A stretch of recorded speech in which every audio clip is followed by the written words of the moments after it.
أعمالنا من يهده الله فلا مضل له ومن يضلله فلا هادي له ونشهد أن لا إله إلا الله وحده لا شريك له ونشهد أن سيدنا وسندنا وشفيعنا وحبيبنا ومولانا محمدا عبده ورسوله قال الله تبارك وتعالى في القرآن المجيد والفرقان الحميد فأعوذ بالله من الشيطان الرجيم بسم الله الرحمن الرحيم قل إن صلاتي ونسكي ومحياي ومماتي لله رب العالمين لا شريك له وبذلك أمرت وأنا أول المسلمين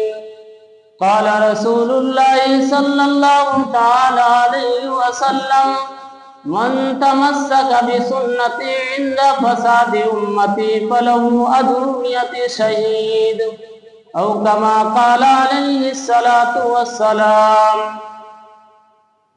سلام اس پر کہ جس نے بے کسوں کی دستگیری کی، سلام اس پر کہ جس نے بے کسوں کی دستگیری کی، سلام اس پر کہ جس نے بادشاہی میں فقیری کی، سلام اس پر کہ جس کے گھر میں چاندی تھی نہ سونا تھا، سلام اس پر کی پھٹا بوریا جس کا بچھونا تھا۔ محترم بزرگوں اور دوستوں، اللہ رب العزت کا احسان اور کرم کہ اس پاک پروردگار عالم نے ہم سب کو جمعہ کی نماز کے لیے اپنے گھر میں آنے کی توفیق عطا فرمائی، اور اس سے بڑھ کر یہ اس خالق کائنات نے ہم سب کو دین کی نسبت پر کچھ کہنے اور سننے کا موقع عطا فرمایا۔ اللہ رب العزت سے دعا ہے کہ اللہ رب العزت صحیح بات کہنے کی توفیق عطا فرمائے اور کہنے اور سننے سے زیادہ عمل کی توفیق عطا فرمائے۔ میرے محترم بزرگوں اور دوستوں، یہ دنیا جب سے بنی ہے اللہ نے انسانوں کی رشد و ہدایت کے لیے پیغمبر بھیجے۔ حضرت آدم علیہ نبینا علیہ السلام سے لے کر ہم سب کے آقا و مولا تاجدار بطحہ امام الانبیاء سرور کونین جناب محمد رسول اللہ صلی اللہ علیہ وسلم تک بہت سے پیغمبر آئے، اور سب نے جو ہے انسانوں کو ہدایت کی طرف بلایا اور انسانوں کو ہدایت کی دعوت دی، لیکن جن لوگوں نے اپنے وقت کے پیغمبر کی بات مانی، اپنے وقت کے رسول کی بات مانی، اللہ نے اس کو دنیا کے اندر بھی کامیاب کر دیا اور آخرت کے اندر بھی کامیاب کرے گا۔ میرے محترم بزرگوں اور دوستوں، انہی جلیل و قدر تمام پیغمبروں میں ایک بڑے پیغمبر حضرت سیدنا ابراہیم علیہ السلام ہے۔ میرے محترم بزرگوں اور دوستوں، حضرت ابراہیم علیہ السلام نے قوم کو دعوت دی اور پھر آزمائشیں ہوتی رہی، طریقے سے حضرت ابراہیم علیہ السلام کو آزمایا گیا، لیکن حضرت ابراہیم علیہ نبینا علیہ السلام امتحان کے اندر کامیاب ہوئے۔ گالیاں بکی گئی، لوگوں کے طعنے سنے، آگ کے اندر ڈالے گئے، لیکن وہ ثابت قدم رہے، جمے رہے۔ اللہ نے ان کو جو ہے کامیاب کر دیا، اور ہر اس میں جو ہے وہ کامیاب رہے، اپنے جو ہے امتحان کے اندر کامیاب رہے، اور اللہ نے جو ہے قوم کو بھی ہدایت دی۔ قوم کے لوگوں نے جب بات مانی، جن لوگوں نے بات مانی، اللہ نے ان کو بھی ہدایت دے دی۔ میرے محترم بزرگوں اور دوستوں، یہ جیسا کہ آپ حضرات جانتے ہیں کہ چند ایام کے بعد، چند دنوں کے بعد ایک عمل آنے والا ہے جس کو قربانی کے نام سے ہم جانتے ہیں، اس میں بھی حضرت ابراہیم علیہ السلام کو آزمایا گیا۔ اللہ نے ابراہیم علیہ السلام کو آزمایا اور حضرت ابراہیم علیہ السلام اس امتحان کے اندر کامیاب بھی ہوئے۔ میرے محترم بزرگوں اور دوستو، ہم نے جو ہے کتابوں کے اندر بھی پڑھا ہوگا اور علماء کرام کے بیانات میں بھی سنا ہوگا کہ حضرت ابراہیم علیہ السلام کی بڑھاپے کی حالت میں تقریباً 90 سال کی عمر میں اللہ نے ایک بیٹا دیا حضرت ابراہیم علیہ السلام کو، حضرت اسماعیل علیہ السلام۔ کتنے 90 سال کی عمر میں ایک اولاد ہوئی حضرت اسماعیل علیہ السلام۔